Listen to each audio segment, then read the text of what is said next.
Hey, I'm really excited to be sharing this interview that I had with Jenna Knapp, who's doing peace building work in El Salvador. And I love her story because it really shows the heart of the healer and how so much of that, of our own inner transformation and our own inner journey leads to what the beautiful offering and the beautiful healing that we feel called to do in the world. And her work so beautifully demonstrates that and demonstrates the power of us coming together. And in our world today that can feel so overwhelming, where we feel so helpless about what we can do, her story is a great example of how we can all heal and come together. So thank you, Jenna, for joining us. I'm so excited to have you here with us. And you know, Jenna's been doing some really amazing and really heartwarming work as a peace builder in El Salvador. And, Jen, as we're communicating, really I'm wanting to help broaden the conversation around healing and your own journey and how and what you're doing. I just found it really inspiring and just curious, like, what really has inspired you to kind of start moving in this direction with your Mhm. life and your work. Thank you. Um, well, I think there's kind of two layers of the answer. One is what I tend to respond, and then the second layer is the deeper layer that I'm getting more awareness of in recent years. Mm, But I think kind of the first more superficial or like factual layer of inspiration is that yeah.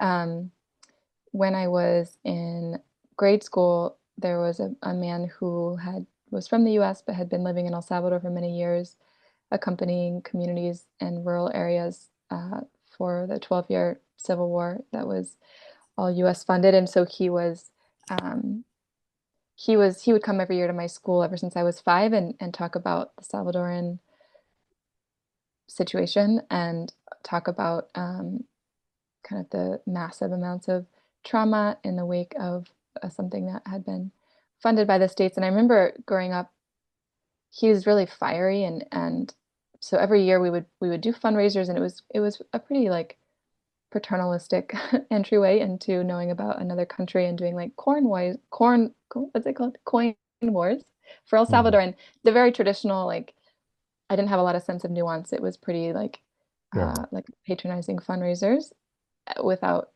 yeah. And so then in eighth grade, my religion teacher, who had just come back from El Salvador, and so she was supposed to teach us confirmation. It was a Catholic school. And instead, she taught us about liberation theology, about more about the atrocities that had happened, and how we were connected to the country that was funding them, and just the way that stories had been spun such that people thought it was communism and it was people wanting rights to their own land and freedom from oppression. And so getting to understand as a 13-year-old some of the layers of how things that I'm told in the mainstream media are not necessarily the case. And Mm, I remember there's one little skit she had us do where she had two people make like a bridge with their hands, and then somebody had a bunch of boxes like from department stores, and they were trying to get into like under the bridge, and they couldn't make it because they had too many boxes. And the bridge was supposed to represent like the path, the doorway to heaven, and but like they couldn't get in because they're too like straddled down with material things. And I remember that being really significant at the time. I was very pious Catholic, and I remember thinking like, okay, I don't want that. I want to be able to get in there. mm, So when I was in high school, I was able to go to El Salvador on a number of trips, and thankfully, the trips were not like the conventional abroad week-long mission trips. They were more designed to support us in getting a deeper understanding of issues like immigration, like the historical memory of the country, like the war, like uh, restorative justice, but things basically for us to understand again deeper at a deeper level the complexity of what had happened in El Salvador and our connection to systems of oppression, and then like to ask us the question, now what will you do with your lives, knowing what you know? And um, that was really really meaningful and profound. And I think besides the like the layer of at the time like guilt or shame or just like, oh, this is bad. How do I not be a part of this? There was also um, just like the I'm thinking in Spanish and translating as I go because I'm used to speaking about these things in Spanish. So that's It's what the lag okay. You're time. doing this is great. Um, Thanks. There's the just the wild amounts of like hospitality and warmth and humor Mm. and heart connection that I experienced there that I had never experienced up to that point in my life from the community that I come from.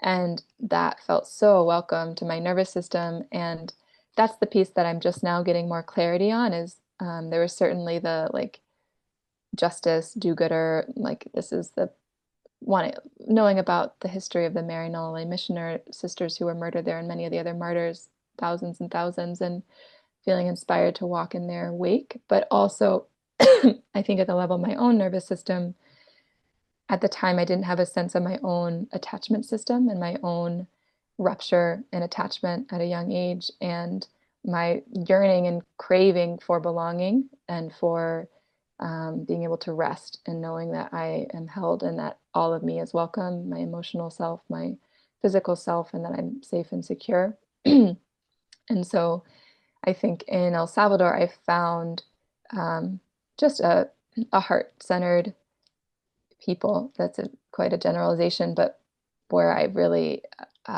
felt a great deal of warmth and welcome and belonging. And in spite of the fact that I'm coming from a country that had been responsible for the massive amounts of intergenerational trauma and disappearances and murders, and so um, I think it was a combination of wanting to be a part of a legacy of healing where there'd been a legacy of so much harm, but also just at the physical nervous system level, feeling so much warmth and welcome that I wasn't accustomed to in my own context and really craving that and being drawn back to that. Yes. Yeah. No, this is really beautiful. I mean, how I'm hearing it is there's this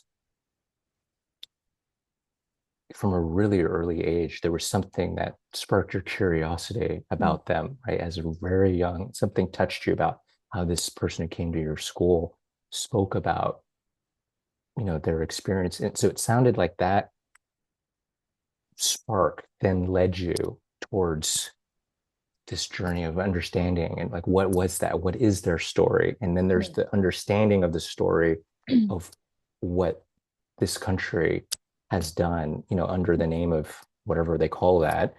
mhm, And but to me it sounds like there's a deeper level of this where you're starting, there's a and maybe you can speak to this, like the meaning of what's that been like for you, because I'm hearing this longing to mm, find belonging mm. and to find that in the arms of people where the context of what's the history. Yeah. I mean, to me, what you're speaking to is such a profound, it's just really profound, right? Hmm. Hmm. Yeah, and I think even the I ended up for many years spending most of my days in youth detention centers, and so there's another level there of belonging to. I've always felt really aligned with the underdog, and um, Yes. I think there's the parts of me that are reaching for connection. I think are attracted to parts in other people that are also really desperate and reaching for that type of connection and just being seen and loved and known. And so when I started working, not really working, just hanging out and in juvenile detention centers in El Salvador,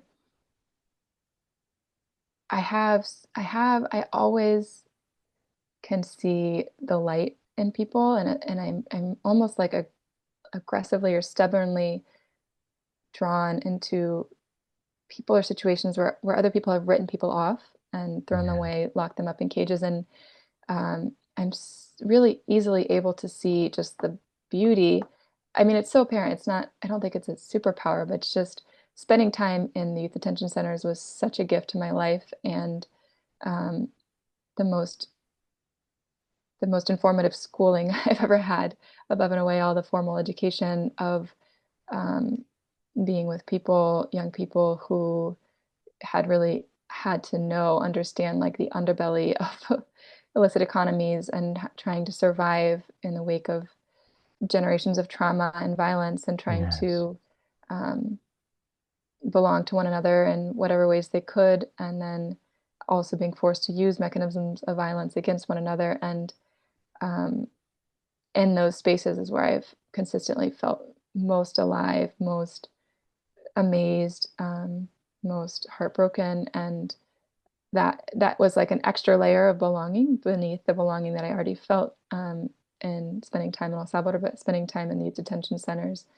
and being gifted with so many stories just to expand my own understanding of the of right and wrong and good and bad and all of these things that I had some clear idea about prior Yes. without having any proximity or experience, and then getting all of that mixed up for myself in a really helpful way to where the systems that we've created to deal with harm made absolutely no sense anymore, and I could become like a more educated advocate for something different.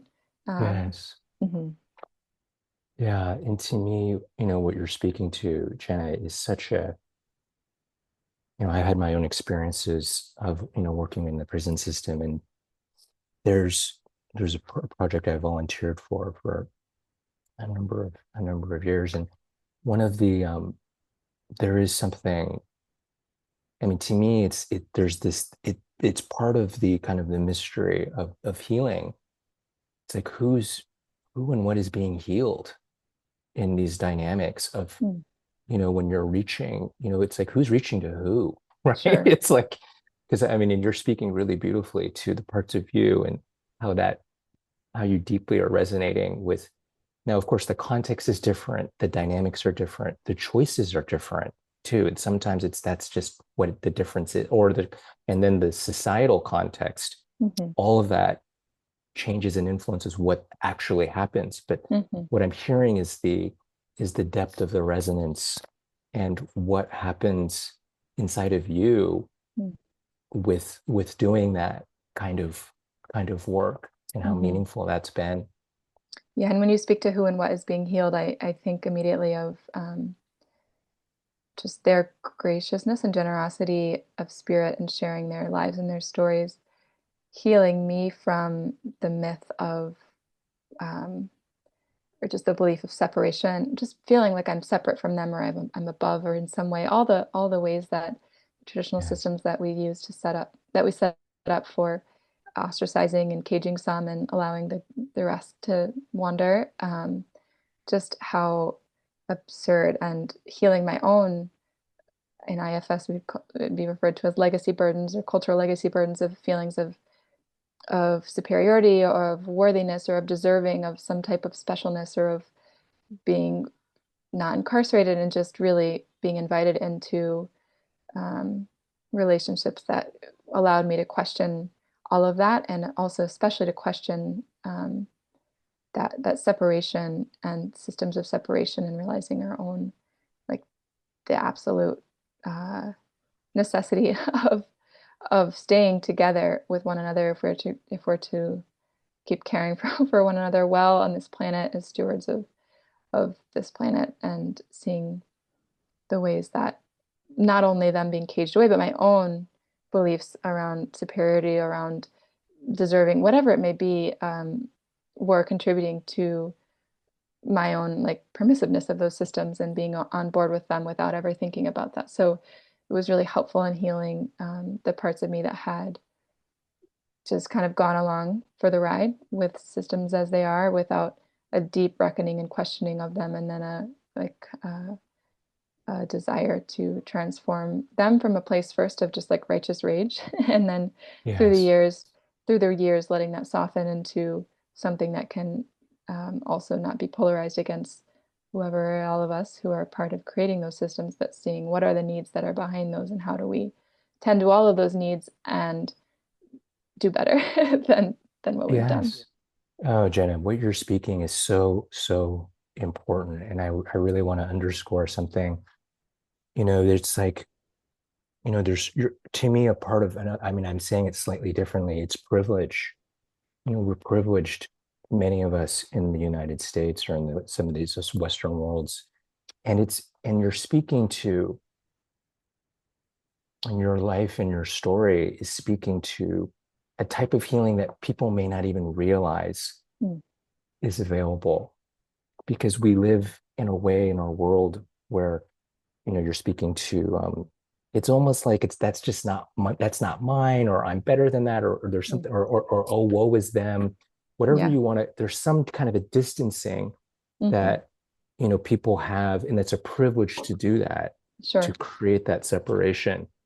And the guise, of course, is that, from the part of us that maybe do that, it's like, oh, because it's painful. I can't, I don't want to reconcile, Mm.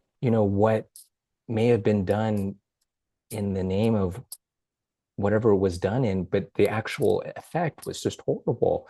Yeah. And it may not be representative of what of us, and we may not want it right. And so, to me, you know, how I'm wondering if it's like to me, this is such the opportunity, Mm. part of the opportunity for, maybe a more Western audience to Hmm. see the value of why care, right? Like, because it's not about running into something hopeless or helpless. Mm. I'm not saying there isn't challenges to it, but there's an element that I'm hearing in what you're sharing is that of healing something that, and maybe, you can speak more to this, healing something that is much bigger than you, Hmm. that you could be a Hmm. part of. Yeah, as you speak about the privilege piece, I think even the wild privilege of me being able to choose as a 20-year-old at the time to interface with the carceral state for the first time, or for the with the criminal legal system for the first time, versus most of the young people inside, and so many people in the world who don't have a choice to understand or interface with or Yes. be entrenched in the system from the time they're born or before. And so just to have not had to deal with, become close, be in proximity with that system at all, and then people will commend me or praise me for the life that I've chosen. And I always am struck by that, especially when, um, yeah, I had the choice as a as a 20-year-old to go in that direction, when for so many people it's just part of like a tragic part of life, a part of rupture from the very beginning of life, and something that that yeah, many people have just agreed as the way business as usual, the way things are, the way things need to be. And so being able to um, move towards that system is already a place of immense privilege to have not had to interface with it prior. And then from Yes. there, to try to allow myself to be just open and willing to unlearn so many things that I had learned prior about whoever was there and why. Yeah. And how much of that is also a part of the healing of it too? I mean, to me, it's profound what you're talking about, because you're speaking to choice, the power Mm. of choice.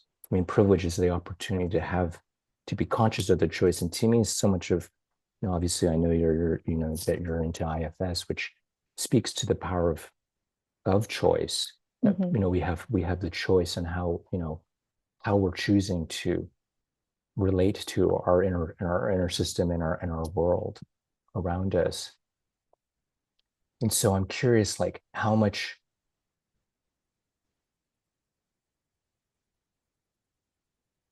it's like this, it's like the power to choose to be a part of something that people may not even realize that they could be a Hmm. part of, and just what that means to be a Hmm. part of something, to unlearn Hmm. some of this. To me, just it sounds very empowering, at least how Hmm. it lands inside of me.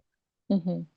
Yeah, I think for me, one of the most powerful pieces around choice and understanding, kind of stepping further out of business as usual and things as I knew them to be possible, came, well, first, the time that I was spending so much time in the detention centers, I was able to just do that myself and to create the path as I went. I was given a research grant. It was supposed to be a 10-month grant, but I stretched the money out for 4 years. And so that I didn't research other than doing those books of poetry, but that that allowed me the flexibility to just like see what I thought was needed in a day and make it happen with my time and life energy without a boss telling me what to do, without needing to get money from some other like external donor that was calling the shots. And so that was really liberating and allowed for me to have so much spaciousness to do whatever I felt was most nurturing to me and possibly useful to other people.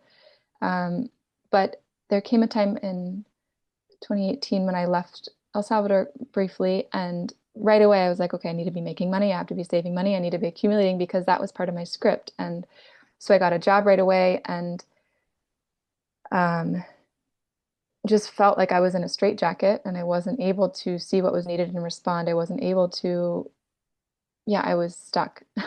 And um, a couple of years later, with the help of folks that had kind of stepped out of that mindset, I was able to make a more bold choice to say, okay, I don't need to be accumulating resources just for the sake of safety, security in the future. I My security can come from relationships and trusting in life, and I can um, choose to free up my energy, my time, my resources into again, it comes from a place of extreme privilege that I'm not in debt, that I do have a network of people to rely on. And given that network and given that privilege, then to just kind of surrender and say what is needed next? How do I be a part of it? How do I steward it into existence without without applying for a grant, without doing all the things that typically take time and suck the life energy in my experience out of whatever the intention was at the beginning. And so it's from that place of kind of surrendering that piece of like formal employment or whatever the like pathway of success, Yes. and then saying what is needed, that the initiative that I currently am forwarding and stewarding was born, which is the connecting many IFS therapists who are Spanish speaking from around the globe with Salvadoran peace builders and activists, and allowing them to be mutually influencing one another's liberation through the course of one-on-one accompaniment and also group work. And that that's like the piece that I'm doing currently, because largely because there's not access right now to prisons. Devastatingly, there hasn't been access to even visitation by family members in the past 2.5 years since the state of exception was implemented in El Salvador. And so it's been praised world over as the thing that has like cleaned up the country. And it's really complex because there is a dramatic drop in gang violence in the streets, and people were really like very tired of that with reason. But the systemic, if you look at the systemics, like where do the gangs come from to begin with? It was folks that had fled from the war, were in LA seeking refuge, got involved in gang violence for protection there, were deported in droves back to El Salvador into an environment with like massive unemployment and tons of arms still floating all around from the war that had been imported from the US and elsewhere. So just the it was like a petri dish for gangs to flourish, and then they were incarcerated and organized. The response to the gangs led to the Yeah. rise of the. So if you look anyway, so all of that is a bit of like, okay, who is, if we're going to blame, who's to blame for what Mm. happened there? It's not the 14-year-old kid on the corner who's extorting his neighbor. It's like all of us who are involved in all of these systems, whether or not we realize it. And so it's been a really breaking last couple of years for me to witness so many of the young people, almost all of them that I've known in youth detention centers, be transferred to these larger prisons that are systematically murdering them with lack of access to healthcare, food, water, and many of them are dying off and being put in mass graves. Their family members are not able to see them. They're having to come up with money every month for packets to try to keep them Mm. alive of food and basic necessities that often don't get to them, and they're sold out. It's a really devastating um, moment, and it's creating so much more rupture of the 80,000 kids that don't have parents now because of this. And so um, Mm. given that scene, I'm not able to be working in prisons or accompanying people in prisons now without access, and shifted gears into seeing how to accompany folks on the outside who are still working for social change and for transformation within this context that's quite repressive. and that have a lot at stake, and how to support their own nervous systems and being resilient, all things considered. And that was I forget how I got on that train of thought, but choice. You were asking about choice. And so Sure. I think my choice to step out of what is seen as a like like a gap year, a year of service or whatever, and then you go and then you work for a nonprofit, or like what is seen as like the radical life or the thing to do or the way to serve the world, I think is so often entrenched within the very systems that are causing us to be divided and separate, and that are sucking out the life energy of what it looks like when we're really in the gift, when we're really in reciprocity, when we're really being able to be adaptive and emergent and iterative and responsive to one another's hearts. And I've been really lucky to be able to do that, and to have been inspired by certain mentors of mine, like Ethan Hughes, to step more boldly into that space and to see what happens afterwards. Yeah. Wow. I mean, to me, what you're speaking to is, I mean, to me, they're really, I mean, the context of what you're talking to, of course, is very unique to your situation, but there's the bigger arc, or the bigger way in which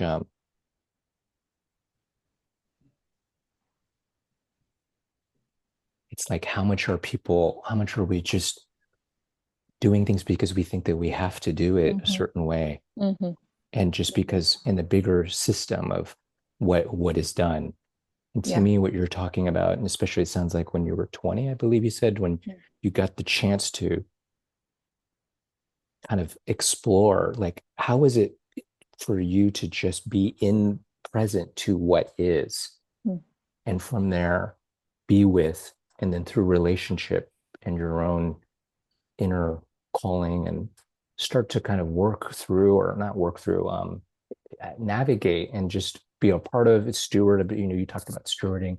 Mm-hmm. I mean, to me, it's such a powerful, and even this context that you're talking about, because of what happened in the system, and not having be able to visit, you know, those that are incarcerated. I mean, I hear your heart, you know, how heartbreaking that is, and at the same time, your presence to adapt to, well, how can I still be a part of something Mm-hmm. that's may not be what I ideally want, but is Yeah. still a part of being a part of a change that you can still help to support. Because I feel like I mean, that's such an important aspect to dynamics that feel like, to me, I'm curious, like, for you as an individual, and I'm not saying I wouldn't expect this to be all the time, but I mean, to me, when you're talking about things that are in the system, Mm-hmm. society, bigger systems, governments, et cetera, where there's choices being made that may not be what I want, or right. I mean, essentially, and you're speaking to the impact of that, Mm-hmm. and it can feel, I mean, at the individual level, you know, overwhelming or disheartening. And I'm wondering if you could speak to how the things that you're doing, which are very much not just you. I mean, you're maybe playing an active role in, you know, giving birth to these things, or midwiving, I think is the word that I've heard you use. These kinds of processes, Mm-hmm. like, how much is that an important part of Mm-hmm. healing, in the Yeah. sense of something that feels like hopeless or Mm-hmm. helpless? Thank you for the question. I, I, what part of what we're trying to do at the moment, with the community that we've birthed in El Salvador, the Construyendo desde Dentro is what it's called, is support, essentially looking at like how will we get to systemic transformation. A lot of people talk about it, but what does that actually feel like? What does it look like? What does it require of a collective, and what does it require of every nervous system involved in the collective? And so in my experience, there are many people that are working at the level of personal healing, and that they spend a lot of time in the personal healing realm. They have lots of skill. People come in and out of their offices, and then they go back to interfacing with the same systems that traumatize them to begin with. They come back with the same similar trauma. They work on their healing, they go back to the systems. And so I don't have a sense that one-on-one therapy or healing modalities are going to get us where we need to be at the level of the crisis that we're at. I also have been a part of many different initiatives for systemic change or for community level transformation, interpersonal work that have ended in people being splintered and fractured and conflict ridden and fights for resources. And so seeing how, with all people's best intentions, without that deep level of inner work, inner healing, different ways of relating and communicating and understanding our own selves and our histories and knowing when we're acting out of activation, when we're acting from a grounded, centered place, without that as a kind of a cultural a shared cultural experience of people that are working in high risk, high pressure, like activist spaces, in my experience, that a lot of those movements have splintered as well. And so, what we're hoping to do, and what we were doing at least in small steps, is connecting people who have other skill sets, who are IFS therapists, who are really skilled at what they're doing, but that don't necessarily have access in their day to day to people that are working at the community systemic level, that are working for change, and similarly, folks that are working at those levels that don't for sure have access to therapy, to the inner work. And so looking at what are we actually capable of if we're not able to compost the the intergenerational trauma, the legacy burdens, the cultural burdens, all the things that we're dragging into the present moment, we're not able to even see them clearly, let alone allow them to be healed and metabolized into the gifts that and the medicine that is possible that come from those wounds, in my experience, then we're incapable of creating new systems for as much as we might want to, because Yes. we're coming at them with all of the trauma, and then we're creating systems that create trauma, and then we're spitting people out with more trauma. And so it's just a never ending increasing feedback loop of harm. But similarly, if we are able to be supporting folks, especially that are working at this, like how do we create new systems at the community level at a broader scale? And those people are being able to be supported in this work of deep ancestral trauma healing, um, creating more, freeing more energy. In IFS, it's called self-leadership. So freeing more access to their self-energy to then bring that to bear. I think we'll have a much better chance at doing this work from a place of depolarization, really, and from a place where I don't have to make anyone my enemy to birth a new system into being and to invite people into it. People who have been part of the old systems, it doesn't matter, where I don't have to have a polarized vision of the world in order to create something new that works. And so I think that it's only through that and that type of healing that we have a fighting chance at creating systems that can actually work and draw us into them. And we've noticed in our work in El Salvador, it's really delicate because when people come to the end, she said the end of the 5 month experience of group and individual therapy, we just barely dabble into like the systemic piece around, okay, so imagine either be it the government or be it people that are pro-government or people that are anti-government. And whichever of those is more activating to your system, just be with whatever parts of you emerge around that and follow that. Tend to those parts, notice where in your history they were born, and oftentimes, there's massive amounts of trauma from whichever side people are on that inform their immediate reaction to whatever group of people is either for or against the government. And so the starting point is not we need justice and this is the stance you need to have. It's okay, how do you honor and be with whatever parts of yourself with very good reason activate you to the point of not being able to even imagine with curiosity into the other people, the other party, and what are their needs and what is their story and what is their pain. And oftentimes the exile in IFS language, the younger parts, the traumatized ones, the burdened ones that are being protected by these positions and these stances and these arguments or whatever, or affiliations with political groups or with resistance movements are the same. It's the same history of tragedy. It's the same history of loss. It's the same people that have been made to kill one another forever since colonization. Yes. And have been pitted against each other that they're trying to now protect by being so staunchly on one side or the other of whatever it is. And so um, only from getting to that deep level of healing of recognizing who are these exiles, recognizing the same exiles in the other people and bringing them into the light, I think that there's any chance of creating systems that really do work for all of us and that don't need to say, okay, now these new people can take power and incarcerate everyone else who used to be in power, and then we're back into the same. Yes. Wow, Jenna, it's so inspiring and so beautiful. And yeah, I mean, I hear you so deeply with this. And there's so many different things that strike me. I mean, one is, and I'm really grateful you're sharing your personal story, Mm. because to me, what's so beautiful, I don't know if you resonate with this or not, but how your own story, the seed of the healing that you're in your journey Mm. is blooming into this same essence of what you're seeing as a solution to this Mhm. dynamic. Is Mhm. that accurate?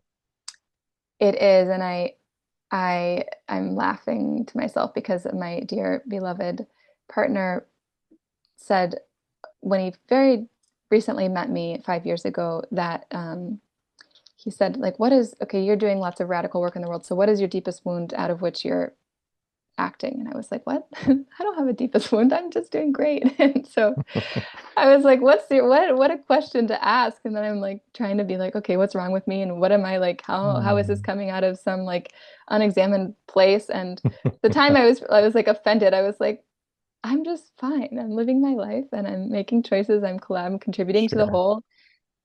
And yet, come to find out, 5 years into doing a lot more work, especially around attachment that came up from that same relationship, there's so much there for my own story, my own need for healing, my own need for reconnection to my body, to my spirit, to anything besides just my like cognitive racing mind, that Yes. it's only that when I'm able to get beneath that a bit, that I can also step into a place of a more grounded, less polarizing way of being, even in the community where I was living before. I noticed now there were so many times when I would be like my way or the highway, and like, why are the youth not coming to youth group on time? Or like, why is this person dropping the ball? And just where I would be activated from whatever was going on for me from my past of feeling controlled or feeling not respected, whatever it may be, and projecting that onto the people that I love dearly and was supposedly in relationship with and there to support in one way or another, and was essentially just projecting all of my unexamined like whatever past onto them, and they're doing the same, and it's just kind of a mess. And so it's been really important for me to be in a parallel process of my own healing and self-discovery, but not to get stuck there. I think a lot of there can be a temptation to stay there forever because it can be endless. But Mickey Cashton, I don't know if you're familiar with her. She's a brilliant thinker and activist and wonderful human being. She talks about purpose-based healing, which is a concept that I love about like when you have a block in the work that you're up to that has to do with your own self, seek healing, unblock the block, and then keep working. Because we don't have the time and the luxury not to be in an urgency, scarcity mindset, but just looking at the way things are. If everybody sits in what's the word, unburdens, protectors, and exiles to the end of time in an IFS language, then I don't think that that is also a pathway that will get us where we need to be if we're to stay alive as a species. Well, and I'm really glad you're bringing this Mm-hmm. forward. And and you're speaking to one of the other big things that was coming to me and listening to you. And that is that, and I'm curious, because of, your actual experience and those of that you've um, been supporting and the witnessing of this whole process, how much, see, to me, it's like these collective wound, this collective trauma, these collective wounds, to me, so much of the healing isn't about us healing individually. It's almost like, and I'm curious your thoughts, it's almost like because the wound itself is that of a collective, like the way that our body will heal is not alone. It will heal being in a collective Mm-hmm. that starts to emerge a different way of being with it. Like to me, it's not that we heal or lick our wound. There's certain kind of wounding that, yes, we do need to do that. But in terms of these collective wounds, it's almost like the healing, it's something about being a part of a group that can then face it in this from a more heart-filled place. And so I'm just curious Mm-hmm. if you resonate with that or if you can speak to Yeah. that experience. Yeah, thank you. The first thing that comes to mind, I forget who wrote it, but there's this beautiful song. I've been a bit into like song circle culture, and just as I've been dipping back into the States here and there in the last several years, and there's a song that goes, it's like it goes. I'm gonna lift my sister up. She is not heavy. I'm gonna lift my sister up. She is not heavy. I'm gonna lift my sister up. She is not heavy. If I don't lift her up, I don't lift her up. I don't lift her up, I will fall down. Mm. And I love it so much. And you can switch out sister for brother and whoever else. But Yes. just the concept of, first of all, she's not heavy, as we're told. It's like this backbreaking work to care for another person. And second of all, if I don't lift her up, then I will also fall down. And so the I've just seen the beauty of spaces of collective healing and the work that we do and the closing retreats at the end of the 5 month semesters. We're just starting our fourth semester since this whole thing got off the ground, um, and it's so magical to see people that are from different sectors of society, across class, across ethnicity, across geography, across whatever other like things that usually divide us, especially across institutions that are usually beefing for money and projects and whatever else. And so seeing people where nobody knows who everyone is and what they're up to, we don't ask, and that's just not the focus. But what brings us there is our desire to heal and liberate one another. And so that space and seeing what can happen in those 3 days where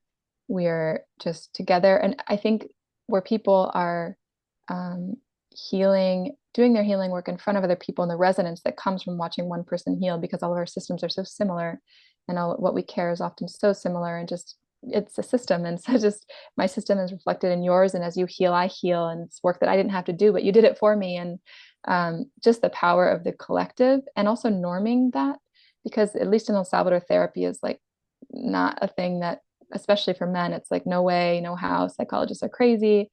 Yeah. Absolutely not. And it comes from a Western individual paradigm of healing that never existed there before in many places, so it makes sense. And how do we then bring it to the collective in a way that's also respectful of whatever else has been happening there forever in terms of healing? And so there are folks from different indigenous communities that are also part of our community, that bring in ritual, that bring in altar setting, that bring in different elements that can also be recovered and re-enlivened through their participation, and mixed into the fold of whatever we're doing, so that it's not something else that's coming to colonize, and but Of rather course. something that is being offered if it's useful and adapted. And so those collective spaces, beyond just the healing that happens there, we do I don't know if you're familiar with Impact Network, but there's an exercise that they do that we borrow, that on the last day, where everybody has 30 seconds to say what is their biggest need right now in terms of like whatever project they have underway or whatever thing they have going on. What is the biggest need? And they say the thing in 30 seconds, and anyone else in the circle who could support that need happening, or who knows somebody who could, raises their hand. And then there's someone who writes down all the names, and then we send it out to everybody. But just seeing, and then we give people 15 minutes to say, okay, go make your next step with whatever, however many people in the room raise their hands. And so it's just such a simple, organic way to say everyone here is up to something really cool. We can all support each other outside of the formal economy without paying each other. We have skills that have been warehoused into our different NGO, and sometimes we have to sign a form saying, I will not teach this anywhere else, whatever. It's just like we have all been bought, and our skills have been put in these tiny little boxes. And how do we get out of that and heal one another again? And how do we get out of that and be family and community again?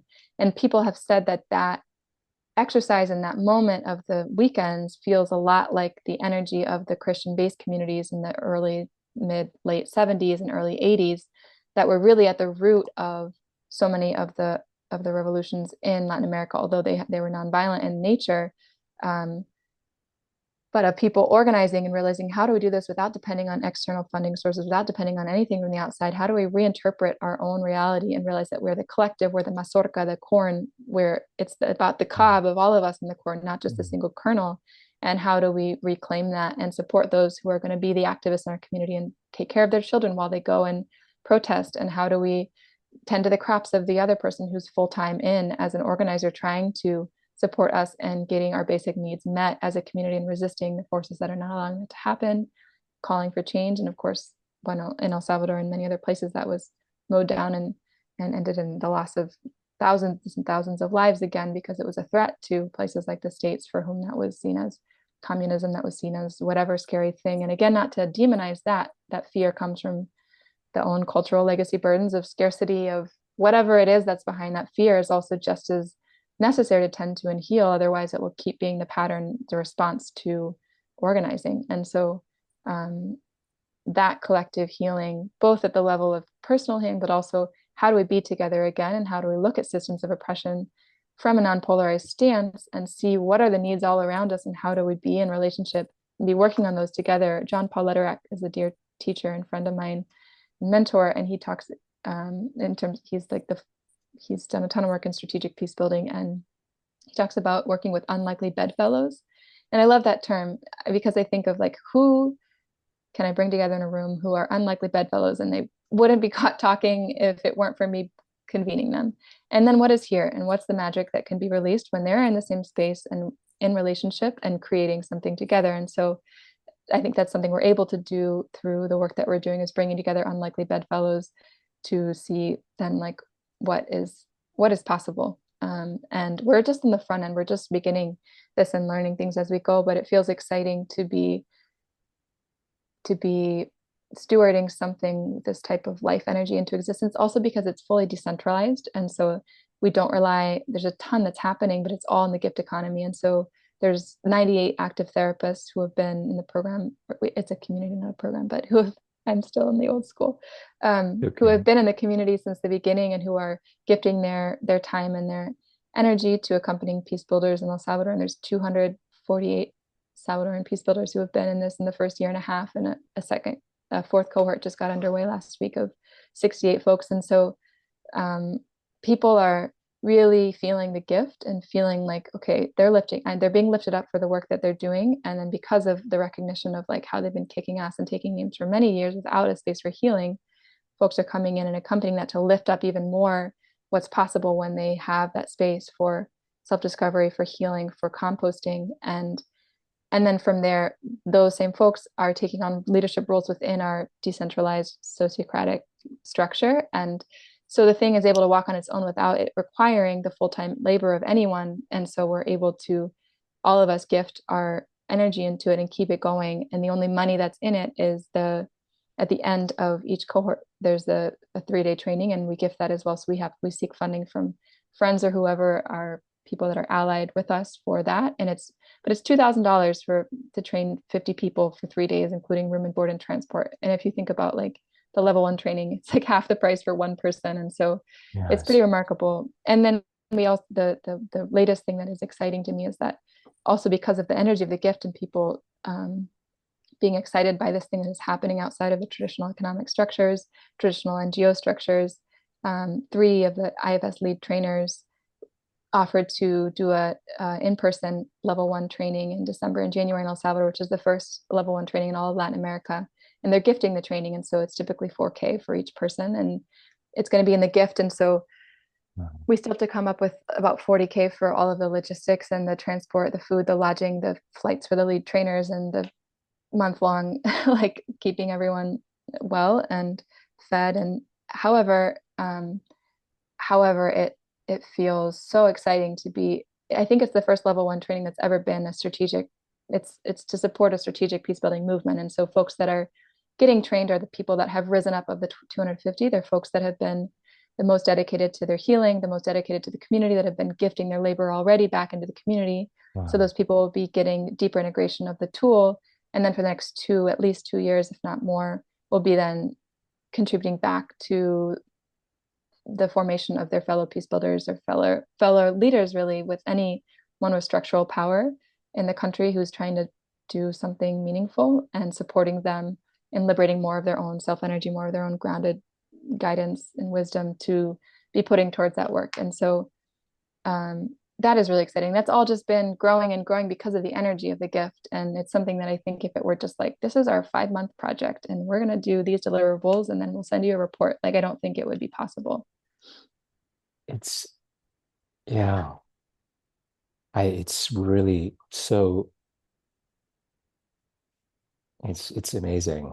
It's to listen to you talk about, and it's true. It's such I mean, and you're speaking from, to me, the experience of what it is that you're creating. I mean, to me, it's, which is just phenomenally inspiring and beautiful to see the thing that you're helping to be a part of and the way that you're doing it. It's such a, Mm. right? It's just so cool. I just love it. Um, Thank you. You're welcome. Come on down. yeah, well, and speaking of that, Mm. how do people who want to get involved with Mm. this, people who maybe listen to this, who may be touched and inspired, how Sure. do they, what do they do if they want to get involved or support this? Thank you. Really appreciate the question. In this moment, the largest need that we have is the need for resources for the level one training in December and January. I tend to put the cart before the horse and then just cross my fingers and like hope for the best. And so far, it's usually worked out. Sometimes it hasn't. But um, like I said, those trainings are usually like cost quite a bit of money to put on, but also participants usually pay a large amount of money to be in them, which then covers some of the training costs. And in this case, because we're training community organizers, we're training people that are kind of like psychologists of the pueblo that are not officially mental health workers necessarily, but that are doing that all the time anyway. And it's also the last chance for people to be able to do a training that are not psychologists because the rules have changed within the institute. And so as of January, that won't be possible. So it's the last revolutionary IFS level one in all of time. Nice. Um, and so there's a link I can send. I can send you if you could put Yeah, it somewhere. There's a link to a PayPal site that goes to Building from Within, which is the English translation of the organization, and it's a nonprofit registered in Indiana. And so for whom that matters, that's something that is true. Um, but those all the funding for that will go towards the um, like the logistics of putting that on, and because people will be taking 2 weeks of unpaid leave in order to leave their jobs and do the training, a lot of people will be down and out from that and so are not able to pay for the training itself. And others who are able to contribute will contribute what they can to offset some of the costs. And so we're wanting to make sure that there's not a barrier to people's participation, whatever they can or can't contribute. Some people might need a stipend to be able to come at all. And so the funding will go towards that, towards making sure that the 36 people who have been selected can attend and that their needs are covered, childcare, whatever it is during those 2 weeks. And then also towards the food, lodging of them, the flights of the three lead trainers, and all the other trainers coming in are covering all of their own expenses. It's all in the gift. But yeah, it's 40K. Also to